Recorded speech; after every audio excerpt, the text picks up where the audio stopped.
Gracias, Alberto. Y muchísimas gracias a la Fundación Libertad, a la Fundación Internacional para la Libertad, a la Fundación Atlas. Encantada de estar aquí compartiendo con Darío, con Carlos Augusto y todos ustedes en este gran y oportunísimo seminario. Yo voy a empezar hablando desde mi experiencia como venezolana y el caso venezolano y cómo se proyecta a lo que está ocurriendo en otros países de la región y del mundo. En primer lugar, hay que tener muy claro cuál es la naturaleza del régimen que enfrentamos en Venezuela para entender cómo la estrategia del caos se convierte en un arma poderosísima de control. El régimen que hoy existe en Venezuela, hay que tener claro que no es una dictadura. Una dictadura tiene una estructura jerárquica y lo que se ha constituido en nuestro país es una red de redes complejas, interrelacionadas, pero con una estructura heterárquica. Tiene fundamentalmente, o simplificando, porque son muchas aristas, yo diría tres dimensiones. Una fachada ideológica, donde ha sido quizás el más activo el Foro de Sao Paulo, pero donde hay otros grupos, el Grupo de Puebla, el ALBA, etcétera.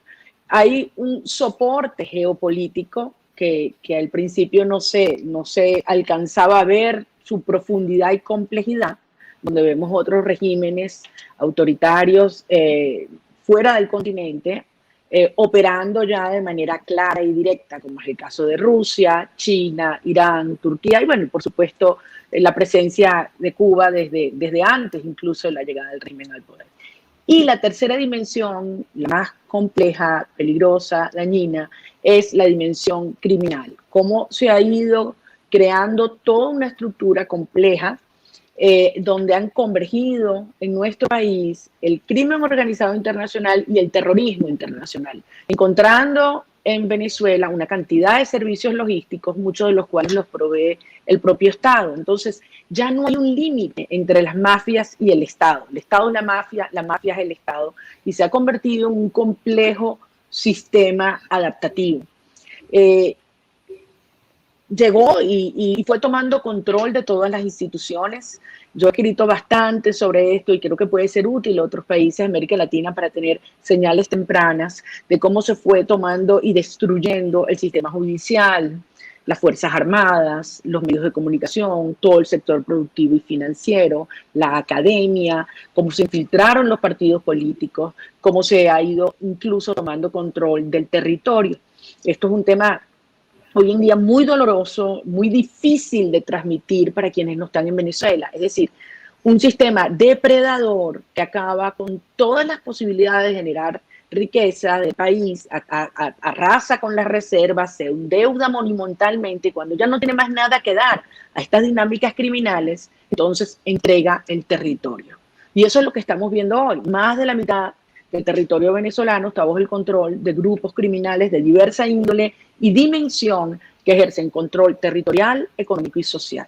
Es decir, si usted quiere conseguir combustible, quien lo aprueba no es ni siquiera la autoridad civil ni militar, es la criminal. Si usted decide a qué hora se abren los comercios, si hay movilidad por una ruta o no, este es el tipo de cosas que hoy estamos viendo en media Venezuela, en un territorio donde están habitando al menos 6.400.000 personas, que estamos hablando de casi el 25% de la población. Entonces, este sistema, ¿cómo ejerce el control? Ejerce el control a través, a su vez, de tres subsistemas. El sistema de represión, el sistema de financiamiento criminal y corrupción y el sistema de propaganda y de mentira. De allí se derivan, para lo que son para mí, los tres herramientas de estos sistemas: la mentira, el terror y el caos, que se ejercen en estos sistemas. El sistema de represión no hay que explicarlo. En Venezuela tenemos cifras inhumanas de perseguidos, de torturados, de desaparecidos, de ejecuciones forzosas, extrajudiciales, de desapariciones forzosas. Hay, como ustedes bien saben, un proceso en curso en la Corte Penal Internacional por crímenes de lesa humanidad, pero esto es algo gigantesco, masivo y sistemático. El sistema de corrupción, bueno, toda actividad criminal que ustedes puedan imaginar, hoy en día se está dando en Venezuela. no solamente el narcotráfico, actividades de legitimación de capitales, explotación ilegal de minerales, prostitución infantil, tráfico de niños, tráfico de órganos, todo tipo de actividad criminal. Con estos recursos, además, y muy al estilo de los sistemas mafiosos, se penetran todos los sectores de la sociedad y se cooptan individuos por vía de chantaje, extorsión, amenaza. Entonces, es muy complejo determinar hasta dónde llega los tentáculos del régimen digamos, los linderos, los límites, la frontera del sistema. Por otra parte, había hecho mención al tema de la mentira y el sistema de propaganda. Hiram Johnson, senador de los Estados Unidos en 1917, en la Primera Guerra Mundial, dijo: la primera víctima cuando llega a la guerra es la verdad. Y es dramático como constatamos eso en un país como Venezuela. Utilizan todo tipo de mecanismos, control de los medios de comunicación, toda la plata del mundo para la propaganda, el control de las redes, compra de periodistas, persecución, etcétera, ¿no? Y van construyendo una narrativa en este contexto de la guerra cultural que es realmente, hay que reconocerlo, poderosa, articulada y cínica. En un país como Venezuela, que tenemos la mayor inflación del planeta, ellos llaman a la moneda el bolívar fuerte. En un país donde las bandas criminales han ocupado el corazón de Caracas, en áreas que el régimen le ha entregado para la actividad impune a estas bandas, se llaman las zonas de paz.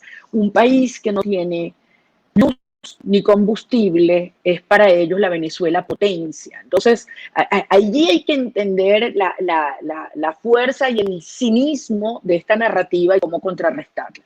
Yo hablaba de guerra cultural y de guerra híbrida, y aquí me quiero detener un minuto, porque la característica básica de esta confrontación que nosotros tenemos por delante es que uno no tiene conciencia que está en ella.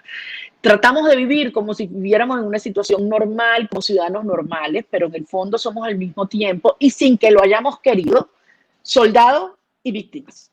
Y esto es un tipo de guerra no convencional donde la realidad dejó de basarse en las certezas y llegar a ser exclusivamente incertidumbre. Y allí es donde el caos, la tercera herramienta, tiene tanto poder. Porque esto, la incertidumbre, es también un resultado del caos. En Venezuela el caos es por diseño, es una forma de ejercer el poder y ha sido puesta en práctica por diseño. Y el resultado es que paraliza al individuo. Ellos, estos criminales, tienen dos ventajas a la hora de ejercer este sistema de caos. La primera es que ellos controlan los tiempos. Y la segunda es que este régimen no planifica de forma estratégica, sino por contingencia, lo cual a ellos le da una gran adaptabilidad y flexibilidad a estos cambios del entorno. Entonces, en síntesis, los estados democráticos actúan sobre la base del orden institucional y se logra la paz institucional. Estos estados criminales, su dinámica esencial es el caos y lo que se establece es una paz criminal. Y eso, trágicamente, es lo que hoy vivimos en mi país. Por último, una reflexión a todos ustedes. La naturaleza de estos sistemas criminales es expansionista. No hay manera de encapsularla, de contenerla en los límites y en la frontera de una nación. Ya estamos viendo hoy, por ejemplo, toda la frontera colombo-venezolana es una gran zona gris del crimen total, el que no hay actividad lícita alguna y que se va empujando y expandiendo progresivamente hacia Colombia. Vemos cómo Venezuela se ha convertido en un santuario, las actividades de la guerrilla del ELN y la FARC, desde aquí, desde mi país, con obviamente la coordinación con el régimen, llevan adelante actos terroristas que llegaron al extremo de un atentado a la vida del primer mandatario de Colombia, Iván Duque. No hay país alguno que esté inmune y que pueda estar al salvo de este tipo de dinámicas que en una guerra híbrida no convencional, el campo de la lucha no es esencialmente el territorio, puede serlo, pero hay muchos otros. El campo de la opinión pública, del ciberespacio, de las redes sociales, de la justicia internacional, de modo que de los mercados globales. De modo que ya hemos visto cómo estos tentáculos han llegado y están operando y han contribuido a la desestabilización, esperamos que temporal en algunos países, pero a la deriva en unas direcciones muy preocupantes en otras, como es el caso de Perú. Finalmente, yo quiero insistir en este punto. Si no logramos desmontar la estructura criminal que hoy opera simultáneamente desde Venezuela, Cuba y Nicaragua, todos los países de la región están bajo serio riesgo. La seguridad hemisférica de Occidente está en peligro y lo fundamental es entender que no estamos enfrentando políticos, ni políticos malos, estamos enfrentando criminales. Y la estrategia para abordarlos debe ser la justicia internacional que se aplique de manera implacable y creciente. Yo, bueno, voy a llegar hasta aquí. Creo que hay muchos temas específicos que podemos elaborar mucho más. Finalmente creo que nosotros los liberales debemos tener muy claro que la mentira se enfrenta aferrándonos a la verdad.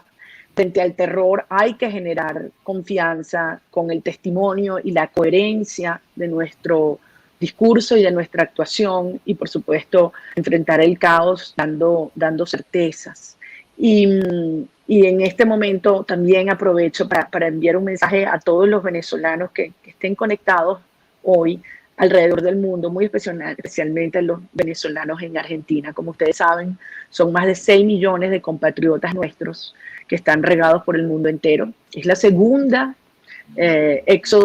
segunda crisis migratoria más grande que hay en el planeta, y es la nuestra, la más grande en la historia del hemisferio, una Venezuela que se ha ido desangrando de manera intencional, porque estos sistemas quieren hacernos prófugos a los que se van y la cárcel les persigue, y esclavos y mendigos los que quedamos. Como que no hay otra opción que mantener firme y decidida esta lucha por la libertad, que es la lucha de todos, y que al final tengo la seguridad que tendrá ese destino para Venezuela y para las Américas. Muchas gracias.